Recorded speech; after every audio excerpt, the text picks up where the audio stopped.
दास दासो हूं।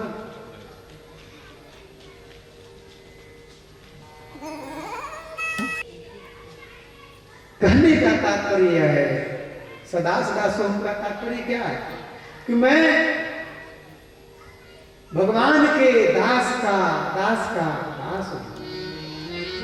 मज्जनवना फलमिदा मनु कईट भागे दास अनुदास सदानुदास ऐसी प्रार्थना करता है।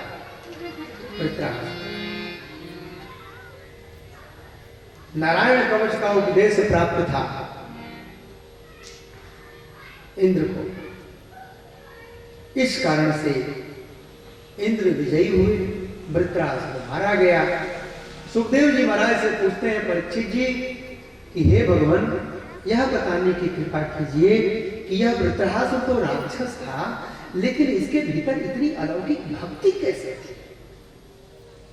वर्णन करते हैं सुखदेव जी महाराज कि राजन परीक्षित, यह वृत्रासुर पूर्व जन्म में चित्रकेतु नाम का राजा था और यह भगवान शेष का अनुपम भक्त था।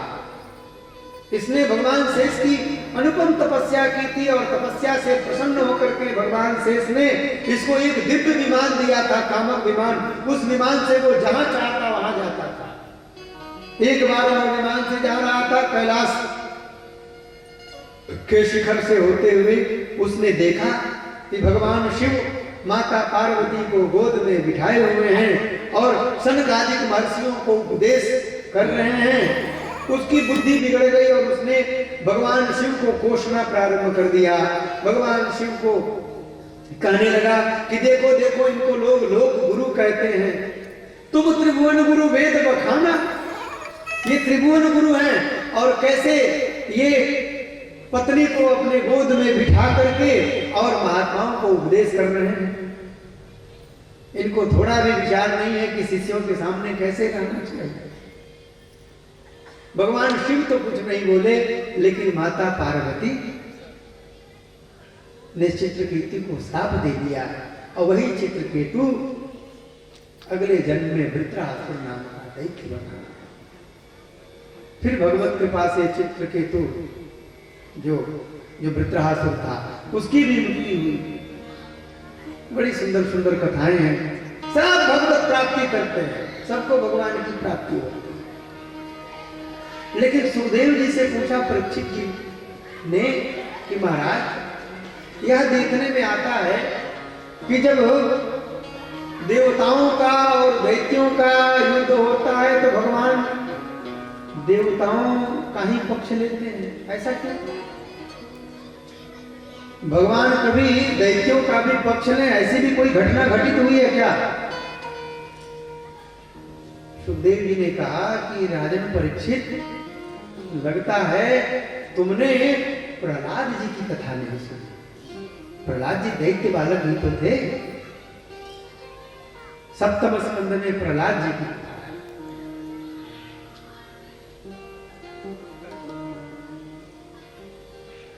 प्रहलाद जी महाराज जो हिरण्यकश्यपु के पुत्र थे, राक्षस बालक ही तो थे, लेकिन उनके अंदर भगवान की अद्भुत भक्ति। प्रकृष्ट आह्लाद यस्य सब प्रहलाद, उत्तम है आह्लाद जिसका, उत्तम है प्रसन्नता जिसकी, जो हर वक्त प्रसन्न रहता है और भगवत भजन करता है, वह है प्रहलाद। उसकी कथा सुनाई सुखदेव जी। शिशुपाल की कथा सुनाई कि देखो भाई परीक्षित, शिशुपाल जिसको भगवान श्री कृष्ण के चक्र से उद्धार, भगवान श्री कृष्ण ने जिसका वध किया अपने चक्र से और मरने पर उसके शरीर से एक ज्योति निकली और भगवान श्री कृष्ण में समाहित हो गई। वह शिशुपाल पूर्व जन्म में रावण था, उसके पूर्व जन्म में वह हिरण्यकश्यपु था और उसके पूर्व जन्म में वह भगवान श्री विष्णु का पार्षद था। जय और विजय दोनों भगवान श्री विष्णु के पार्षद, ये वैकुंठ में निवास करते हैं। ये कथा मैंने कल भी कही थी या परसों हमने कही होगी। इन्होंने सनकादिक महर्षियों को रोका और सनकादिक महर्षियों ने इनको श्राप दे दिया, इनका पतन हो गया। 3 जन्मों तक असुर भावापन्न होने का श्राप दिया, इसलिए 3 जन्म हुए। भगवान विष्णु ने कहा कि अगर मेरे भक्तों को 3 जन्म राक्षस बनना पड़ेगा तो मैं 4 अवतार ग्रहण करके अपने भक्तों को मुक्त करूंगा।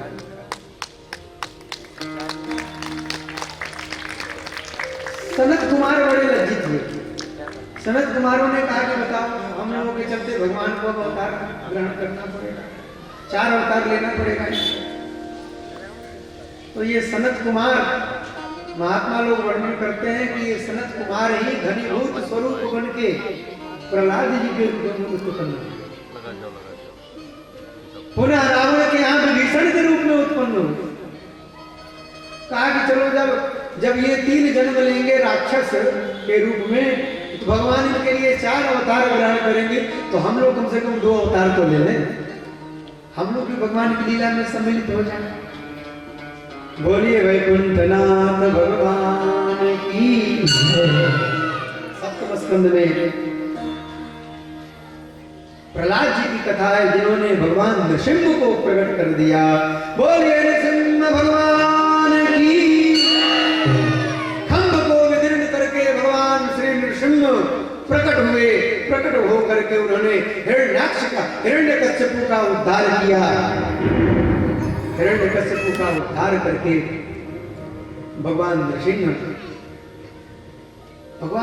इतने क्रोधित थे, इतने क्रोधित थे, इतने क्रोध में थे कि नारद जी ने जाकर के लक्ष्मी मैया से कहा कि माँ, आज भगवान ने एक अद्भुत स्वरूप धारण किया है, चलिए चलिए आरती उतार लीजिए। मैया लक्ष्मी सोने की थाल में आरती सजा करके आई। आरती उतारने के लिए नीचे सोने की थाल को देखते हुए जा रही थी कि आरती में जो दिया बाती है, जो घी वगैरह रखा है वो गिर न जाए। उसको लेकर के जब भगवान के सम्मुख पहुंची, भगवान के स्वरूप की ओर को देखा और भगवान ने एक बार जब सिंह गर्जना की, माता लक्ष्मी वहीं पर थाल पटक करके भगी। इतने क्रोध में थे भगवान नृसिंह की कोई देवता उनके सामने नहीं आ रहा है। अंत में ब्रह्मा जी ने प्रहलाद जी को सम्मुख भेजा। समीप में प्रहलाद जी महाराज गए।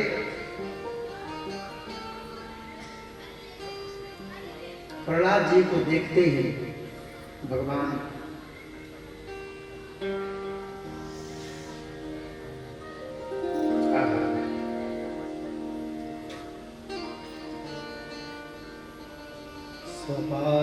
स्वपादमूले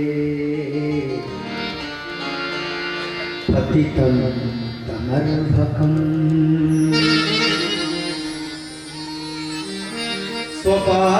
स्वपादमूले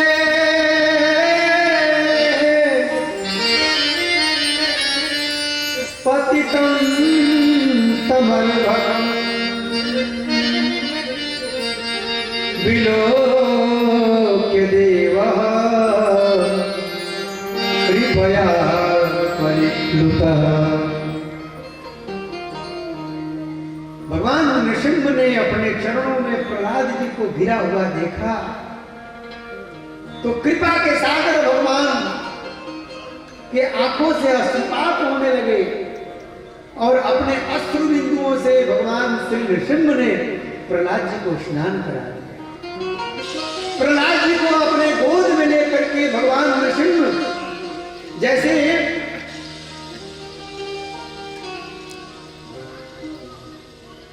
नई नई ब्याई हुई गाय अपने बछड़े को चाटने लगती है, वैसे ही भगवान नृसिंह प्रहलाद जी महाराज को अपने जीवा से चाट रहे। भगवान नृसिंह का क्रोध शांत हो गया और आज भगवान की आंखों से आंसू निकल पड़े।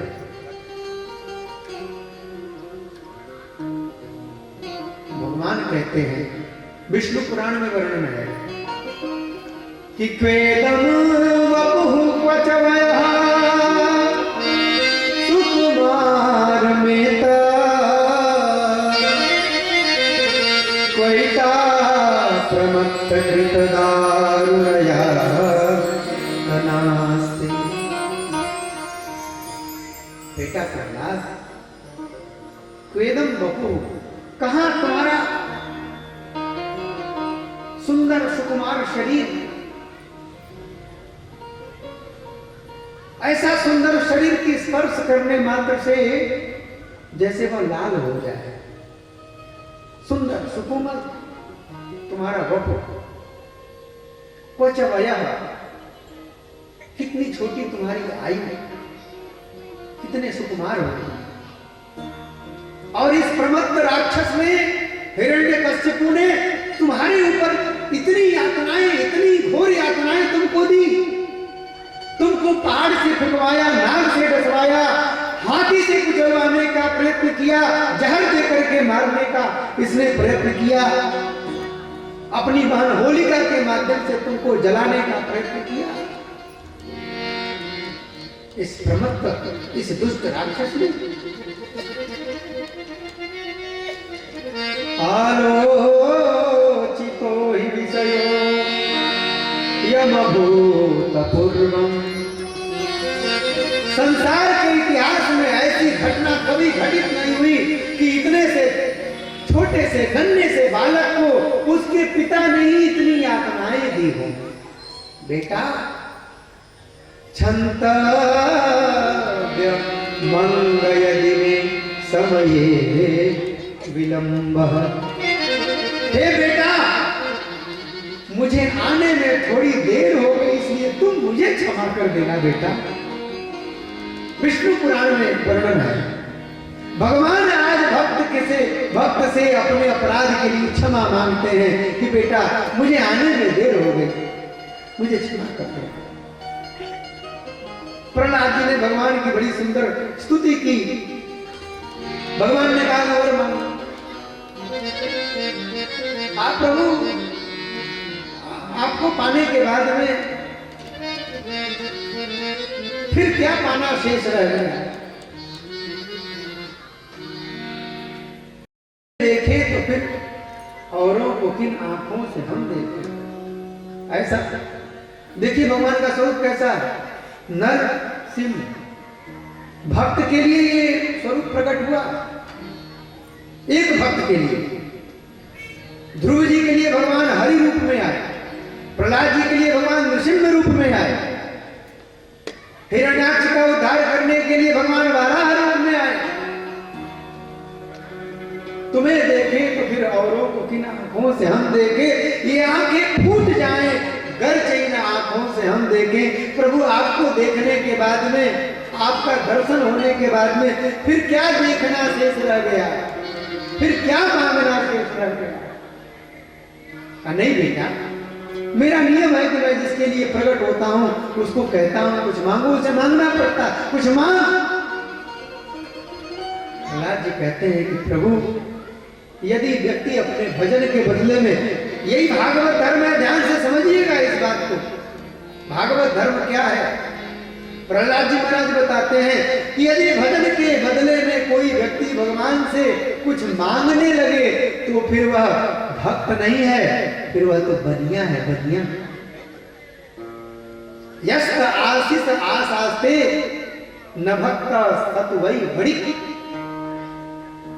हे भगवान, जो अपने तपस्या के बदले में, अपने भजन के बदले में आपसे कुछ मांगे वह भक्त नहीं है, वह तो बनिया है।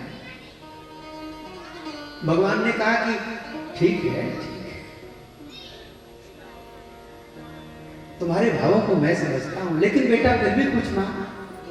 प्रहलाद जी ने कहा कि प्रभु, अगर आप मुझे कुछ देना ही चाहते हैं तो कामानाम हृदय संरोध, फिर मेरे ऊपर आप ऐसी कृपा करिए कि मेरी सारी कामनाएं ही समाप्त हो जाए, कभी जीवन में किसी प्रकार की कामना हृदय में उत्पन्न नहीं हो। भगवान ने कहा कि बेटा, तुम्हारी जो अवस्था है वो सिद्धों की अवस्था है, तुम्हें ये मांगने की आवश्यकता नहीं है। लेकिन आज भगवान की लाज रखने के लिए कुछ मांग। तब प्रहलाद जी महाराज कहते हैं कि प्रभु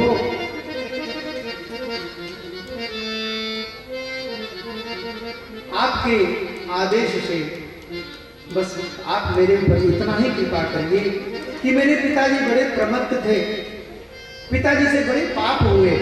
आप इतनी बस कृपा करिए कि तस्मात् पिता में पूयेत दुरंता दुस्तराग घात, कि मेरे पिताजी अपने सभी पापों से मुक्त होकर के आपके धाम को प्राप्त करें।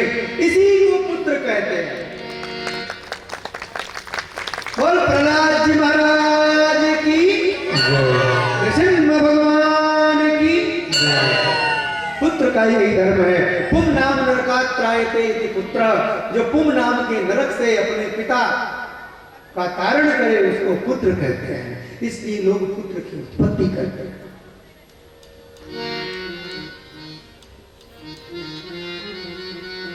भगवान नृसिंह ने कहा कि बेटा त्रिसप्तदि पिता पूतः, तुम्हारे जैसा पुत्र जिस खानदान में जिस कुल में उत्पन्न होता है उस कुल की त्रिसप्तदि, शास्त्रों में नियम है, जो संख्याएं होती हैं उनका गुणा कर दिया जाता है। तो 3 और 7 का गुणा कर दीजिए, 3 सत्ते 21 पीढ़ियां कर जाती है महाराज, 21 पीढ़ियां कर जाती हैं जिनके घर में एक पुत्र उत्पन्न हो जाता है जो भक्त पुत्रवती जुवती जग सोई रघुपति भगत जास सुत। कुलम पवित्रम जननी कृतार्था वसुंधरा पुण्यवती चतेन।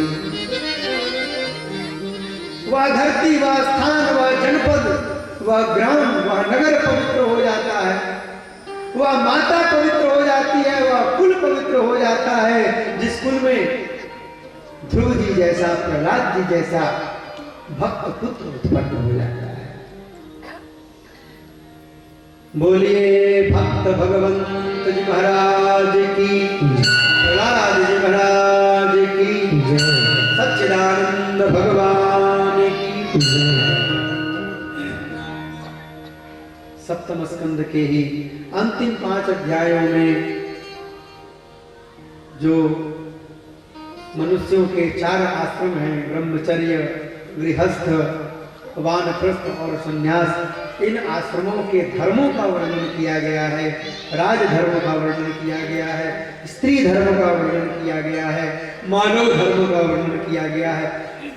इनको स्वतंत्र रूप से समय निकाल करके पढ़ना चाहिए, क्योंकि कथाओं में अब ये 2.5 घंटे की 3 घंटे की कथाओं में उतना समय नहीं होता है कि विस्तार पूर्वक ये सारी चीजें सुनाई जा सके।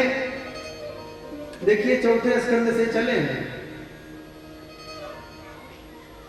31 अध्याय, उसके बाद फिर 26 अध्याय, फिर इधर 7वें स्कंद में 15 अध्याय एकदम लांघते फांदते हुए चल रहे हैं आप लोगों के सामने।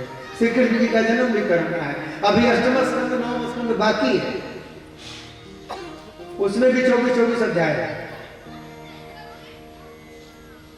2.5 घंटे की 3 घंटे की कथा में आदमी कितना क्या क्या बताएंगे।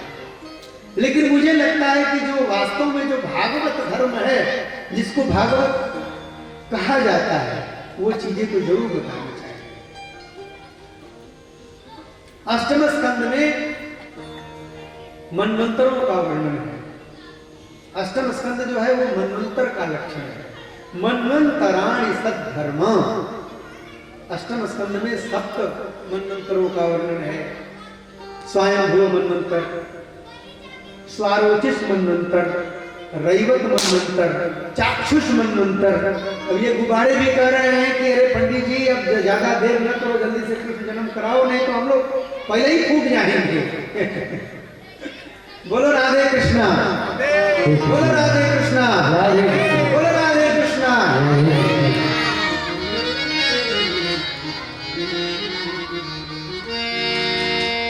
इन मनवंतरों में भगवान अनेक अनेक अवतार ग्रहण करके स्वयं हुआ मनवंतर में भगवान ने यज्ञ अवतार ग्रहण किया और धर्म की स्थापना की।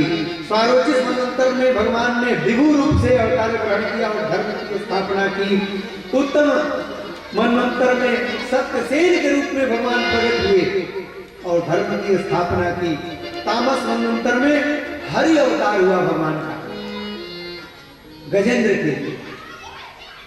और जब गजेंद्र की चर्चा हुई गई तो हमारे प्रिय गजेंद्र मिश्र जी, आज मैं गया था उनसे मिलने के लिए, स्वस्थ हैं, ठीक हैं, थोड़ी कमजोरी है। मैं गजेंद्र जी का नाम इसलिए ले रहा हूँ कि ये धीरेन्द्र बाबू हैं, हमारे मित्र हैं। धीरेन्द्र बाबू के माध्यम से गजेंद्र जी से परिचय हुआ और फिर इन लोगों के माध्यम से यहाँ आना हुआ और आप लोगों के माध्यम से तुम कथाएं कर रहे हैं, आप लोगों को आनंद से कथा सुना रहे हैं। और गजेंद्र जी भी घर में बैठ करके फेसबुक लाइव चल रहा है तो वहाँ वे भी श्रवण कर रहे हैं, उनकी भी कथाएं आ गई।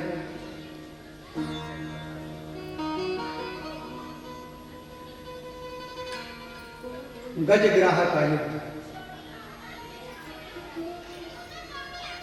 ग्राह ने खींच लिया हाथी को। 10,000 वर्षों तक युद्ध हुआ।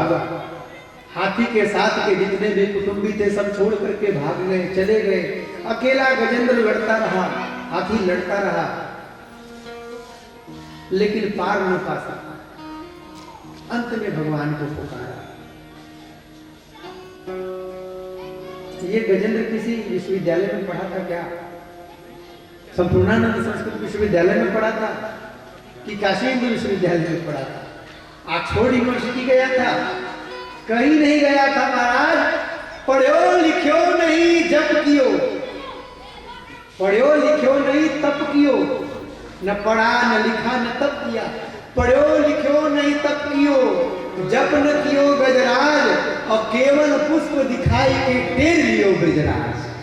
केवल एक कमल का फूल उठा करके भगवान को प्रेम से करुणार्द्र होकर के पुकारा है और भगवान उस गजेंद्र के लिए प्रकट हो गए।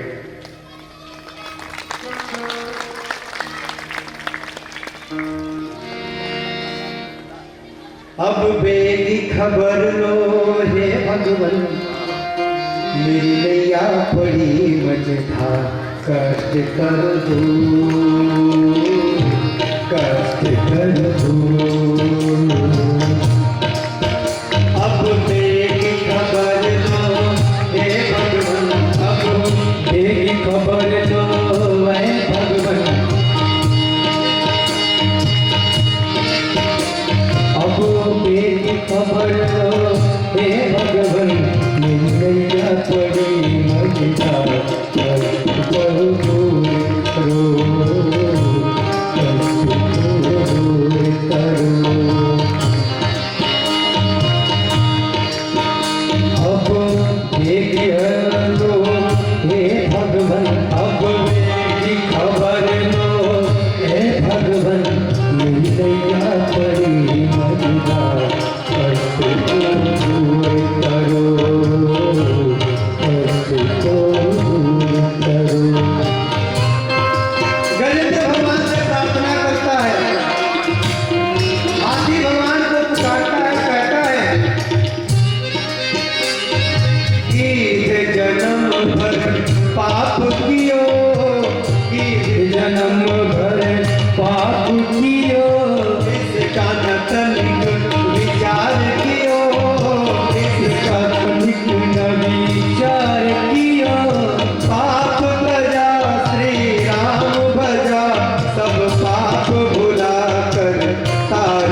ग्राह ने गज को जल में खींच लिया और भगवान ने आकर के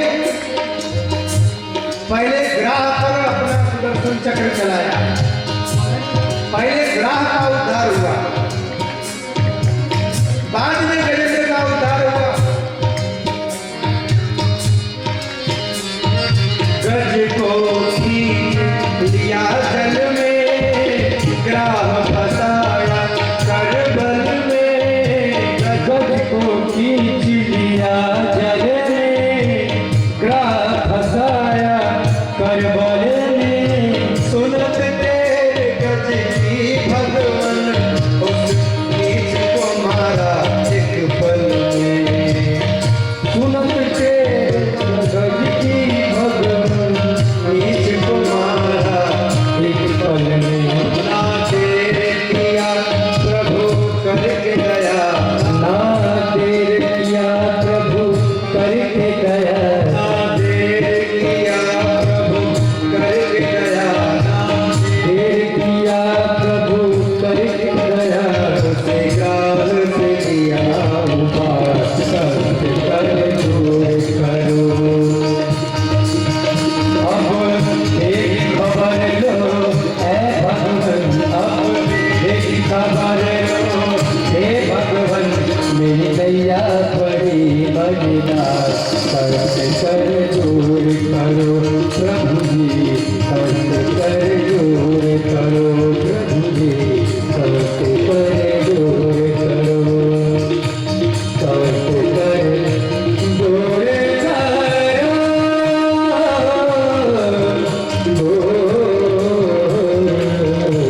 संत कर दूर करो। बोलिए वैकुंठनाथ भगवान की जय।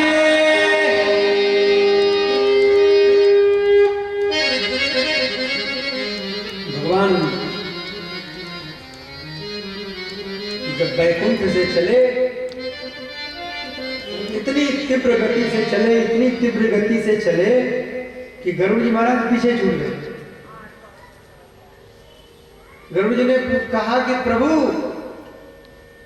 इतनी तेजी से जा रहे हैं, हमको तो सेवा का मौका दीजिए। भगवान ने कहा कि देखो गरुड़, इस समय मैं तुम्हारे वेग से चलूं तो समय से पहुंच नहीं पाऊंगा, मुझे बहुत जल्दीबाजी है।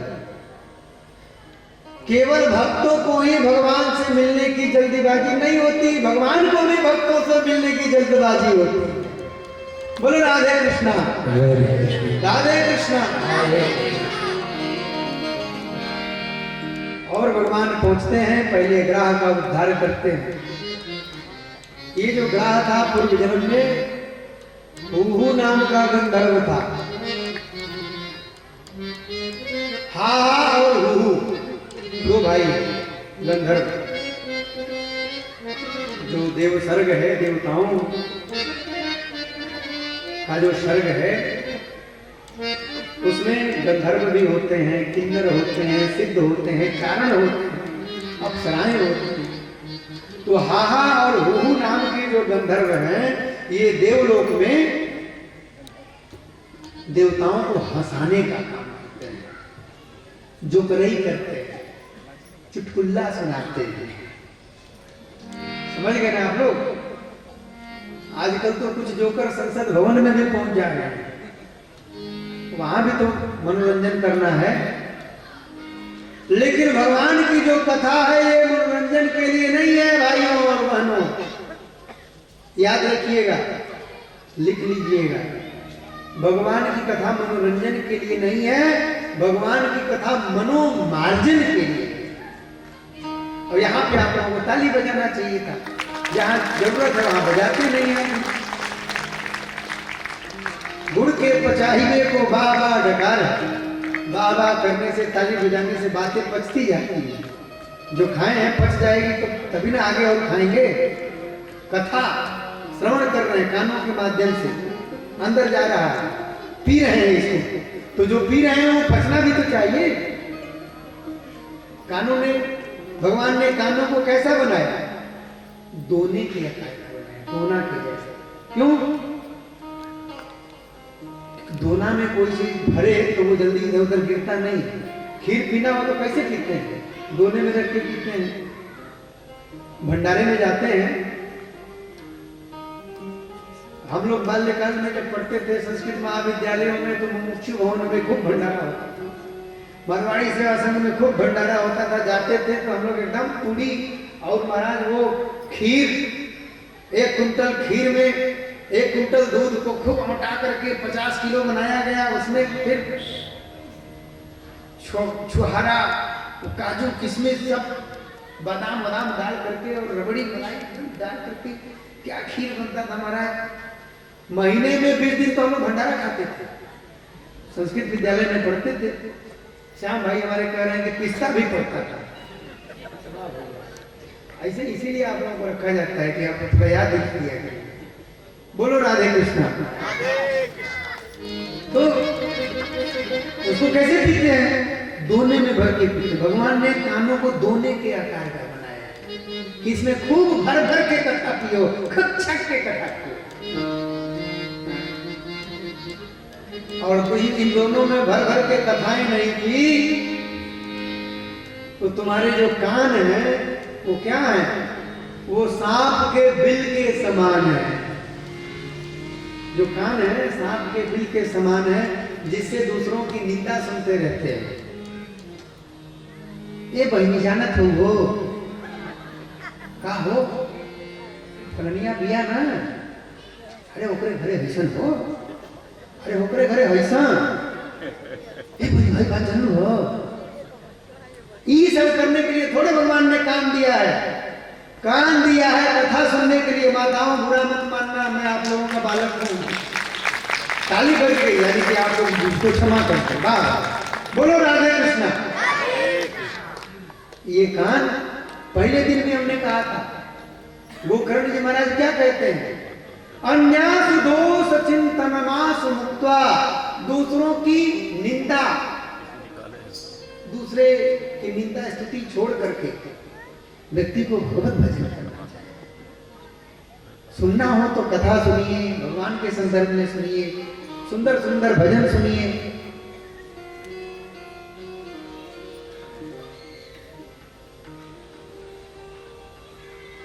अब चक करके पीजिए।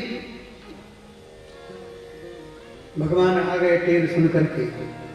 ये हाहा हो नामक गंधर्व, जो हो नाम का गंधर्व था, एक बार देवल नाम के ऋषि सरोवर में स्नान कर रहे थे, तो इसने देवल ऋषि से विनोद किया। ये जल के नीचे घुस करके उनकी टांग पकड़ करके खींच दिया, बेचारे गहरे पानी में चले गए। 2-4 घुट पानी पी लिए, निकले तो बड़े क्रोध में देवल ऋषि ने श्राप दे दिया। वो बाहर निकल करके हंसने लगा, देवता लोग जो है हंसने लगे। देवल ऋषि ने कहा कि हमसे मजाक करते हो बेटा, तुमको बड़ा महंगा पड़ेगा। पानी में रह करके मगरमच्छ के समान व्यवहार कर रहे हो, जाओ तुम मगरमच्छ ही। अब बेचारा वो गंधर्व रोने लगा, कहा महाराज क्षमा कर दीजिए, मुझसे गलती हो गई, रोने लगा।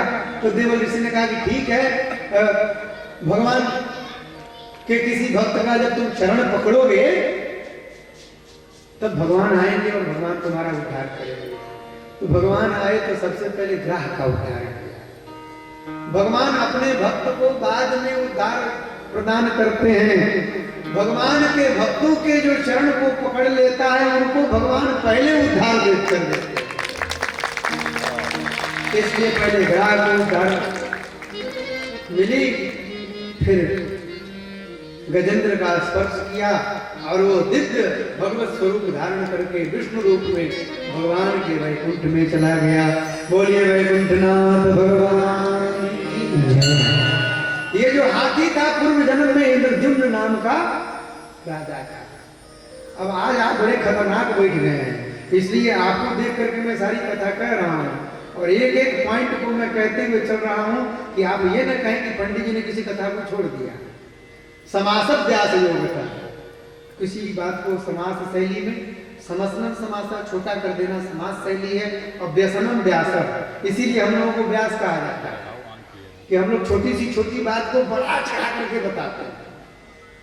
वृंदावन के हमारे परम पूज्य प्रातः स्मरणीय गुरुदेव मानस मानस रत्न गुरुदेव तो मेरे बनारस वाले हैं, रामायणी जी महाराज वृंदावन के गुरु जी, उनका भी नाम वही है। काशी वाले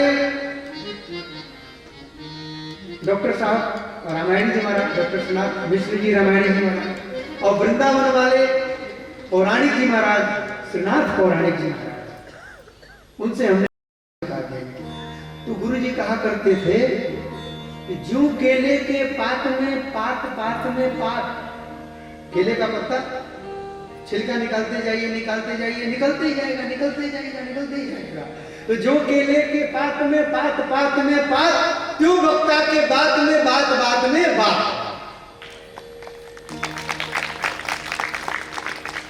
और एक थे तो सुनाते थे, कहते थे कि कथा है 3 प्रकार की, कथा है 3 प्रकार की, छोटी बड़ी मझोल। कथा है 3 प्रकार की, छोटी बड़ी मझोल, जैसा अवसर देखिए वैसा दीजिए बोल। कहीं बढ़ा चढ़ा के कहना हो तो फिर खूब बढ़ा चढ़ा के कहा जाए, और कहीं कहीं तो महाराज मात्र 5 मिनट का समय मिलता है, तो आदमी 5 मिनट में क्या कथा करेगा। सत्संग भवन में जब परम पूज्य प्रातः स्मरणीय गोलोकवासी भैया ब्रजेंद्र जी थे, तो प्रत्येक वर्ष शिवरात्रि के अवसर पर प्रातः स्मरणीय पूज्य भाई श्री रमेश भाई ओझा जी महाराज वहां पधारते हैं, तो वहां पे व्यासों को 5-5 मिनट का समय मिलता था बोलने के लिए। हमको भी एक बार 5 मिनट का समय मिला, हम तो परेशान हो गए, 5 मिनट में क्या बोले भाई। ज्यादा कथा बोलना बड़ा आसान है, कथा को लंबा चौड़ा बना, छोटा करना हो तो फिर बड़ी पसीने पसीने होने लगते हैं महाराज। और कथा को शॉर्टकट में बोलना हो तो बड़ी तैयारी करनी पड़ती है।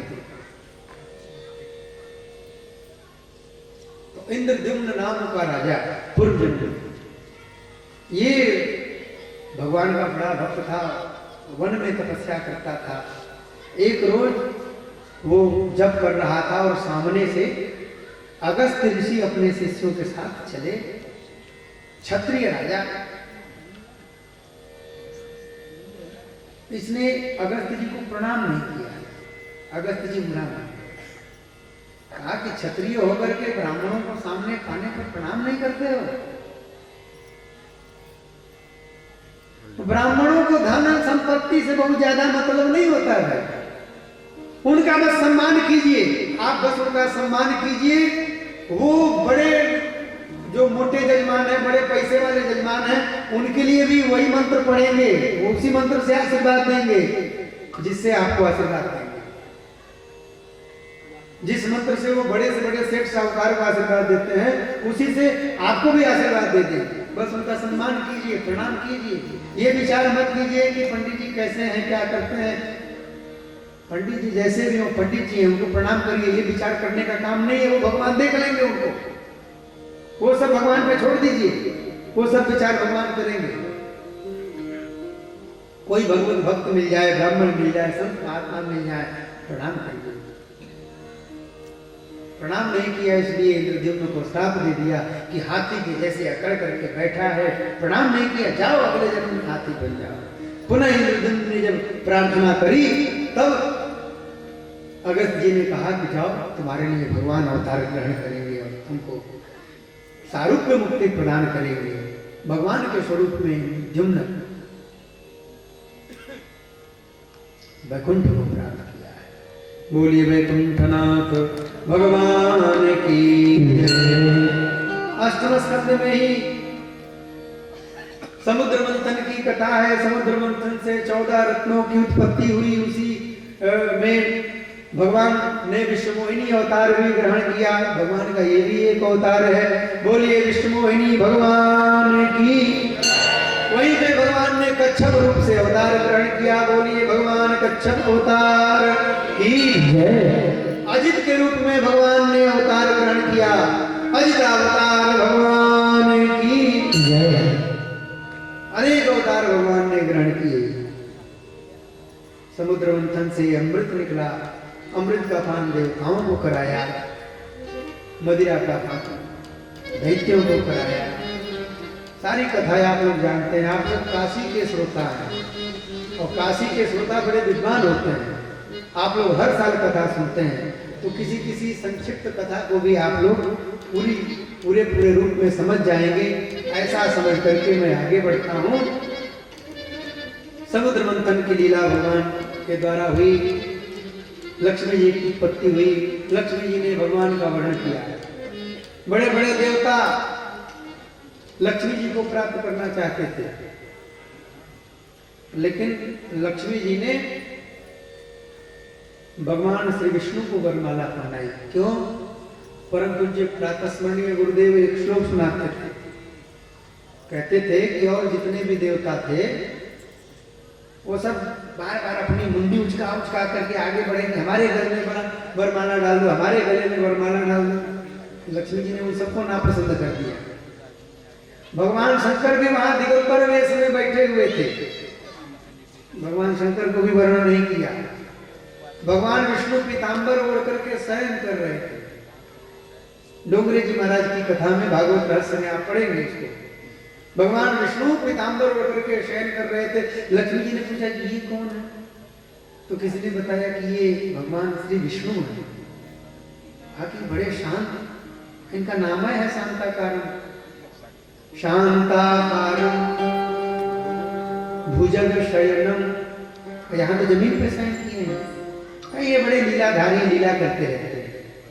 शांताकारं भुजग शयनं पद्मनाभं सुरेशं विश्वाधारं गगन सदृशं मेघवर्णं शुभांगं।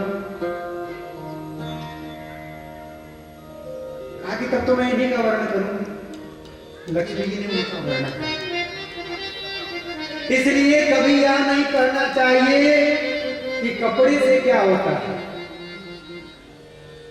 वस्त्रेण किं स्याद् इति नैव वाच्यं वस्त्रं सभायाम उपकार हेतु। कहीं सभा में जाना हो, कहीं शादी ब्याह में जाते हैं तो खूब बढ़िया पहन करके जाते हैं ना। ये भी चिंता रहती है कि कमजोर पहन करके जाएंगे तो दूसरे घरों से जो लोग आए होंगे या आई होंगी, जो सहेलियां आएंगी, सब कहेंगे कि देखा इनके बढ़िया कपड़ा मिल गया ना, टेलर से यह पहन के चले हैं। तो को लोग खूब सज धज के जाते हैं, और सज धज के जाना चाहिए, खूब बढ़िया बढ़िया कपड़ा पहनना चाहिए। वस्त्रेण किं स्याद् इति नैव वाच्यं, कपड़े से क्या होता है महाराज, कपड़ा कौन देखता है, या ऐसा नहीं बोलना चाहिए। तो वस्त्रम सभायाम उपकार हेतु, वस्त्र जो है सभा में उपकार का हेतु है। वस्त्र से ही लोग आपको पहचानेंगे। बढ़िया कपड़ा पहन करके जाएंगे, लोग खूब आपका आदर करेंगे। लोग समझेंगे अच्छे कुल का, अच्छे खानदान का आदमी होता है भाई, आपको बढ़िया वाली कुर्सी मिलेगी। पीतांबरम भिक्ष ददौ तनुजा, तनुजा माने कन्या, पीतांबरम भिक्ष। भगवान विष्णु को पीतांबरधारी देख करके समुद्र ने अपनी कन्या प्रदान कर दी, और दिगंबरम भिक्ष विषम समुद्र। और भगवान शंकर को दिगंबर देख करके समुद्र ने क्या दिया, तो विश्व प्रदान कर दिया। बढ़िया बढ़िया कपड़ा पहनना चाहिए। भगवान ने मोहिनी अवतार की लीला की लक्ष्मी जी का वर्णन हुआ। भगवान कहते हैं कि विप्र प्रसादात् धरणीधरोऽहं, विप्र प्रसादात् कमलावरोऽहं। ब्राह्मण देवताओं की कृपा से मैंने धरती को धारण किया है, और ब्राह्मण देवताओं के ही आशीर्वाद से कमला ने मुझे वर्ण किया है, मैंने लक्ष्मी को वर्ण किया है। विप्र प्रसादात् अजिताजितोऽहं, ब्राह्मणों के प्रसाद से मैं अजित हूँ, मुझे कोई जीत नहीं सकता। जीत को सकैय जय रघुराई, माया के अस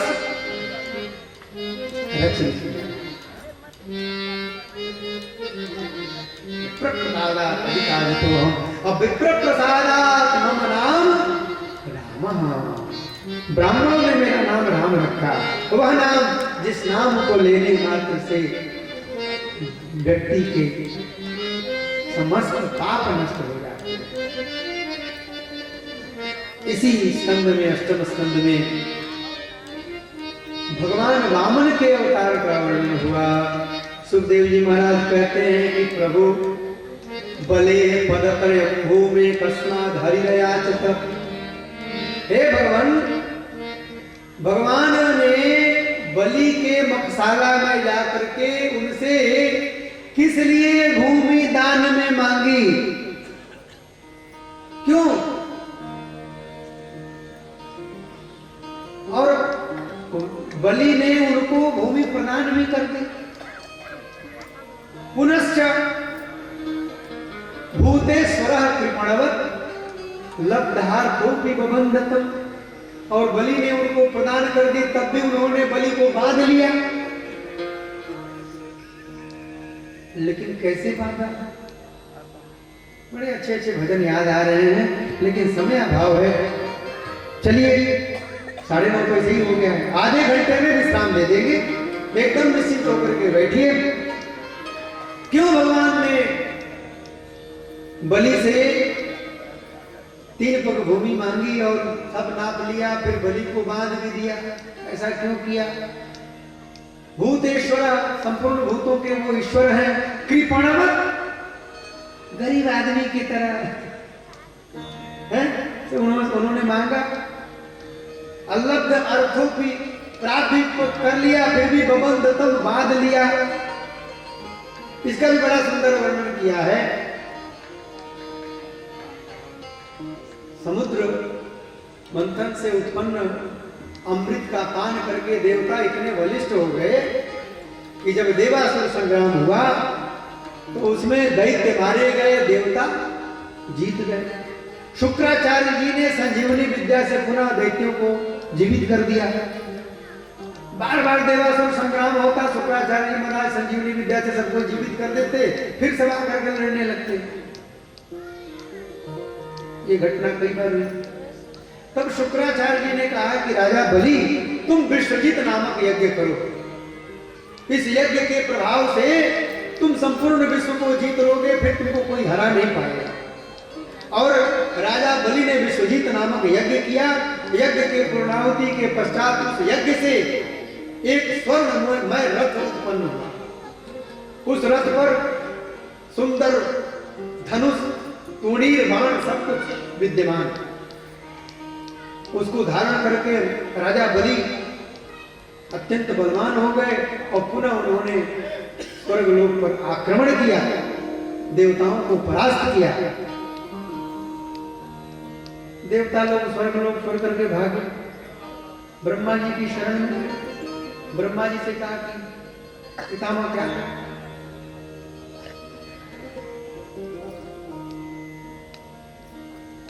कहा कि धैर्य धारण करो, सारी व्यवस्था हो जाएगी।